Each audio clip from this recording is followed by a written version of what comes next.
The summit of the Economic Community of West African States, ECOWAS, takes place under the chairmanship of Nigeria, the regional superpower and advocate of a hard line against the coup.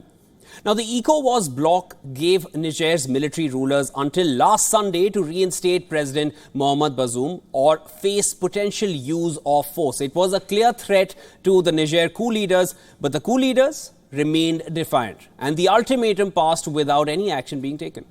Now, on Tuesday, a bid to send a joint team of ECOWAS, UN and African Union representatives to the capital of Niamey was rejected by the coup leaders as well.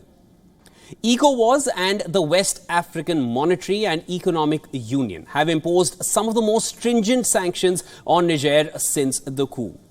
With immediate effect, the bloc has suspended all commercial transactions with Niger. So, of course, they are coming down hard on the West African nation. ECOWAS has frozen Niger's state assets in the regional central bank as well. Now, the bloc has frozen assets of the state and state enterprises in commercial banks and suspended all financial assistance with regional development banks. The financial sanctions could lead to a default on Niger's debt repayments. A planned $51 million bond issuance by Niger in the West African regional debt market was cancelled by the regional central bank following the imposition of sanctions. Niger had planned to raise $834 million from the regional debt market in 2023. Now, the ECOWAS sanctions also meant that Nigeria cut power supply to the country on the 80-megawatt Birnin-Kebbi line. Ivory Coast has suspended imports and exports of Nigerian goods. Now, the coup has put focus on Niger's uranium resources. Now, uranium, you will hear a lot of this whenever you speak about Niger, because uranium is one aspect which the West is extremely interested in. Niger is the world's 7th biggest producer of uranium. Now, according to the World Nuclear Association, this is the figure that has come from Niger. Now, Niger has Africa's highest grade uranium ores, and of course, France had keen interest in this. The country produced over 2,000 metric tons of uranium in 2022, about 5% of world mining output. According to the World Nuclear Association, these are the figures that have come in. Now, the radioactive metal is the most widely used fuel for nuclear energy, and that is why uranium is so important, which makes Niger crucial for the West as well. It is also used in treating cancer, for naval propulsion, and in nuclear weapons. Now, will ECOWAS and Western allies, will they target Niger's uranium? That's the question which has been boggling a lot of minds. After the coup, the drums of war are growing louder, and so is the opposition to restoring the government by force. All eyes are now on the next steps which will be taken by ECOWAS.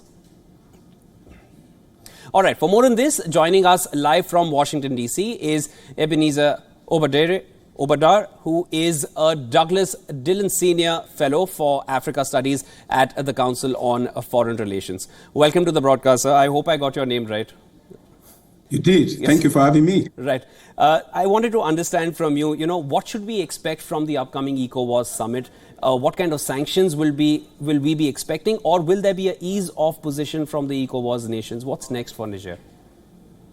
Not very much. Up till last weekend, it seemed as if President Tinubu was going to be able to lead ECOWAS to execute military intervention in Niger.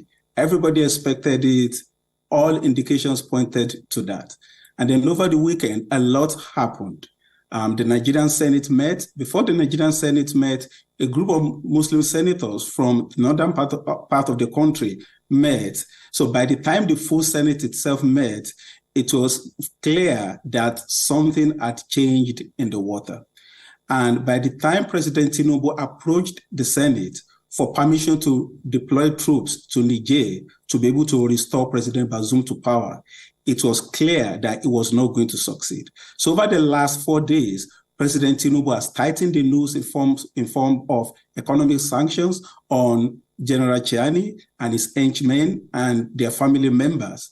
But I think tomorrow's meeting would only just ratify the situation as we know it.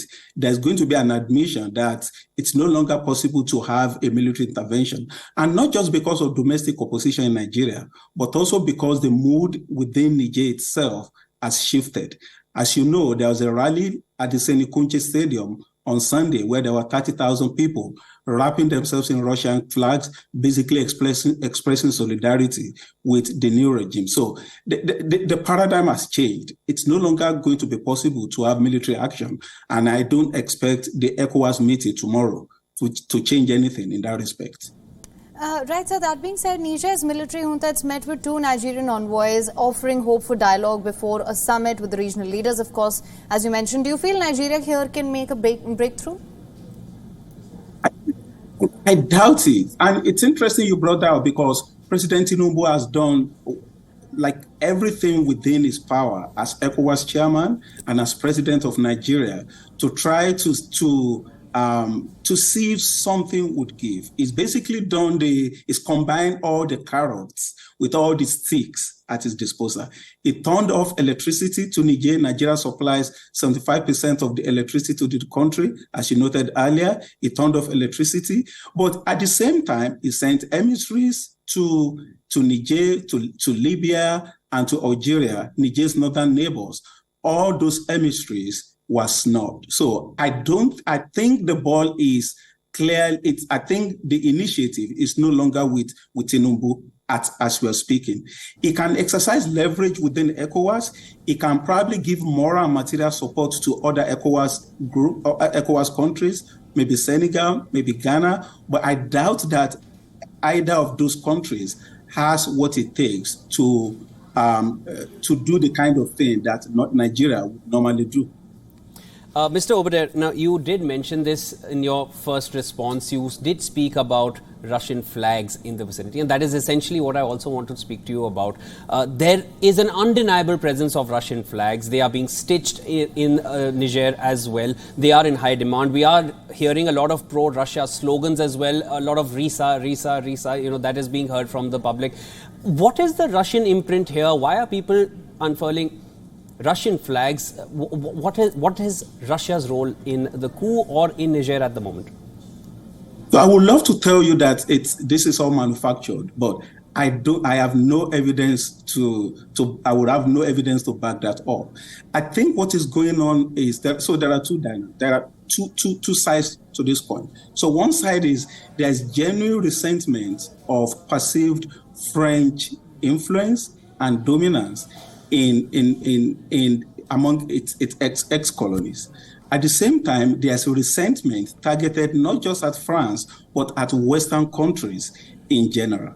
Now, insofar as the West and France are demonized, Russia is valorized and heroified almost simultaneously. And the question is why? One explanation is the enemy of my enemy is my best friend. So Russia checks that box. But the other thing is, historically, Russia has given support to nationalist movements across West Africa. So Russia is getting the benefit of the doubt. It's the country that helped many ex-colonies to battle their Western enemies when they were under colonial tutelage. So all those dynamics have converged at this very moment where as people are burning French flags and American flags on the one hand, they're embracing the Russian flag on the other hand. All right. Mr. Ebenezer Obadiah, thank you so much for joining us on World DNA with your insights on this. Thank you for having me.